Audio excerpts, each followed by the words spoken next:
Hey guys, so I'm here on my front porch. I wish I could teach from here every day. You're seeing this video either because I decided I was too sick to come in today, which you might be able to hear that in my voice, or because I decided I was good enough to come in but not good enough to talk to y'all all day. So, either way, here's the deal. Y'all took that metric quiz, that metric conversions quiz on Friday, and did pretty not good on it. The average score was a 30%, which is not good enough for me to feel comfortable in saying that you all know what you're doing well enough to move on. So I think we need a little bit more practice with it. That being said, on Tuesday, today, I want you guys to get a little bit more practice with it. And along with that, I wanted to teach you a different method. So I taught you the method with the slanted line, the King Henry died unexpectedly drinking chocolate milk. But I want to teach you a different method too. It still relies on that same story, which, by the way, you still have to have that story word for word correct. But there was that bell ringer where I asked you to tell me the story. Some of you didn't give me the story right, and I'm wondering if maybe that's where some of your inconsistencies came from on your quiz. Excuse me. So, again, that story is King Henry died unexpectedly drinking chocolate milk. Alright? But let's go ahead. I'm going to flip the camera around here, so give it a minute. It might take a minute to get back into focus here. You can see the nice view of my yard for a second there. Again, excuse my sickness. Let's go ahead and see if we can give this a shot. So,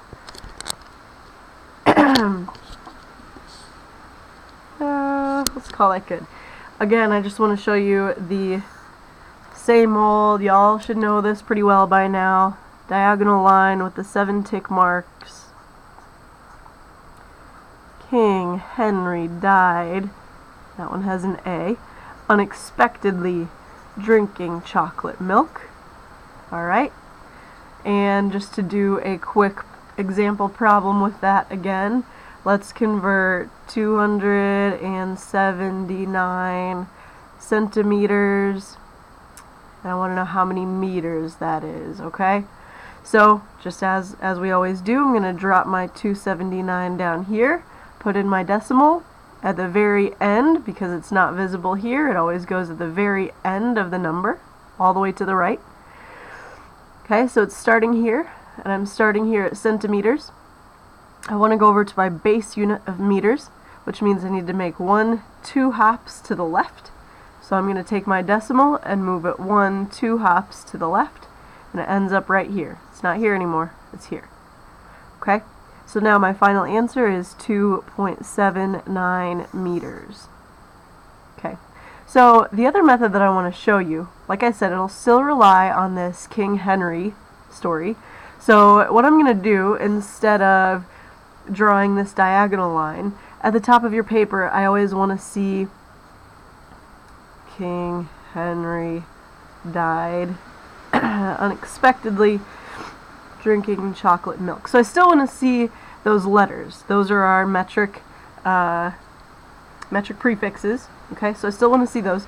But let's do the same thing. Let's move again from 279 centimeters, and again I want to know how many meters. Alright, so what I'm going to do, I'm still going to rewrite my number down here, 279, and I'm going to put in that decimal. But the thing that I'm going to do differently, instead of having this slanted line up here that I'm referencing and hopping over, and then hopping my decimal over down here, what I'm going to do is draw a number line underneath. Okay? So right now, my decimal point is at the centimeter mark, centi. Okay? If I were to move the decimal to here, between the 7 and the 9, then it would be at the decimeter, the deci. If I were to move it to here, it would be at my base unit. If I were to move it all the way over to the other end, it would be at my decameter. And I could fill this whole thing out. If I were to move it to the right one space, it would be at milli. If I were to keep going to the left, I would have hecto, and I would have kilo. Sorry if that was going off the bottom of the screen there. I wasn't paying attention. So this is where my decimal belongs if I want it to be centi. Right now, I'm starting at centimeters. I'm starting at centi, so that's right. That's where my decimal should be. But I want to make it into meters, my base unit, which means I want my decimal to be where it should be for the unit, which means I'm going to find my unit here on this number line underneath, and I'm going to put my decimal right there where it should be. Okay, so it's still just a matter of moving that decimal over, but it's just that I have this line here to kind of show me everywhere where I could put my decimal to make it these different variations on my measurement. So again, my final answer is going to be 2.79 meters, just like it was up here. So it gets to the same answer, but it's a different method. Let me do one more example with this method for you guys. Let's go ahead and do 500. Let's do the other way around. Let's do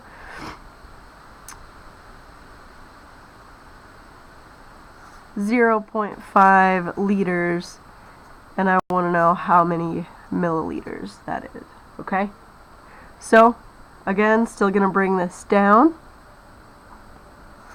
0.5. I'm going to draw my line underneath. Here's where my decimal is now, and it's in my base unit, so I'm just going to put my U there. If my decimal were about there, okay. If my decimal were over here behind the 5, if it were one place further to the right, I would be at my deci. So I'm going to put deci. If it were 2 places over, I would be at centi. If it were 3 places over, I would be at milli. Okay? Now I can fill out the other side. I'm not going to in this instance because I don't need to. I just wanted to get to my milli measurement. Okay? So now all I need to do is say, okay, I'm starting here at my base unit of liters. I want to end up at milliliters. So I'm going to cross out this decimal, and I'm going to put my new decimal over here at milli.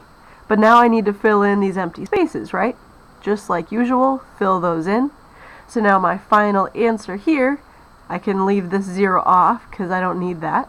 But my final answer is just going to be 500. You can put the decimal there if you want to. You don't need it. 500 milliliters in 0.5 liters. Okay? So, maybe that method makes a little bit more sense to you. If it doesn't make any sense at all and you are doing well with this method, stick to this method. I just wanted to give you sort of an option. If this method wasn't working for you, I wanted to give you something else that might work. So maybe give it a try. Either way, I need to get you more practice with metric conversions. This is something we're going to be doing a lot in this class, and I want to be sure you have it down, that you know what you're doing. Okay?